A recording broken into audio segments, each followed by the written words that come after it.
ತುಂಬ ಚೆನ್ನಾಗಿರೋ ಮೂವಿ.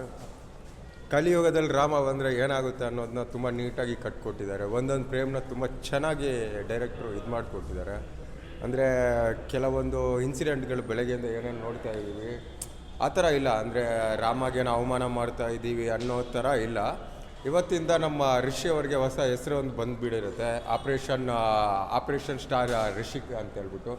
ತುಂಬ ಚೆನ್ನಾಗಿದೆ ಫಿಲ್ಮು. ಅಂದರೆ ಅಯೋಧ್ಯೆಗೆ ಇವತ್ತು ಶ್ರೀರಾಮನ ನೋಡೋಕೆ ಅಯೋಧ್ಯೆವರೆಗೆ ಯಾಕೆ ಹೋಗ್ತಾರೆ ನಮ್ಮ ಶ್ರೀರಾಮ ಭಕ್ತರು ಅನ್ನೋ ಥರ ಈ ಫಿಲ್ಮ್ನ ಒಂದು ಸಲ ನೋಡಿದವ್ರು ಮತ್ತೆ ಅವ್ರ ಫ್ಯಾಮಿಲಿ ಜೊತೆಗೆ ಎಲ್ಲರನ್ನೂ ಕರ್ಕೊಂಬರ್ತಾರೆ. ಆ ಥರ ಒಂದು ನೀಟಾಗಿ ಒಂದು ಚಂದವಾದ ಒಂದು ಪ್ರೀತಿ ಪ್ರೇಮ ಕಥೆನ ಒಂದು ನೀಟಾಗಿ ಕಟ್ಕೊಟ್ಟಿದ್ದಾರೆ ಡೈರೆಕ್ಟರ್. ಚೆನ್ನಾಗಿದೆ ಫಿಲ್ಮ್, ಖಂಡಿತವಾಗಿ ಎಲ್ಲರೂ ಬಂದು ನೋಡ್ಬೋದು ಫಿಲಮ್. ಸೂಪರ್ ಆಗಿತ್ತು ಸರ್. ಸಿನಿಮಾದಲ್ಲಿ ಕತೆ, ರಿಷಿಯವರ ಆ್ಯಕ್ಟಿಂಗು ಮತ್ತು ಮ್ಯೂಸಿಕ್ಕು ಅದ್ಭುತವಾಗಿದೆ. ಅದೇ ರೀತಿ ಸಿನಿಮಾಟೋಗ್ರಫಿ ಕೂಡ ತುಂಬ ಅದ್ಭುತವಾಗಿದೆ. ರಿಷಿಯವರ ಯಾವ ಕ್ಯಾರೆಕ್ಟರ್ ಯಾವ ಥರ ಇದೆ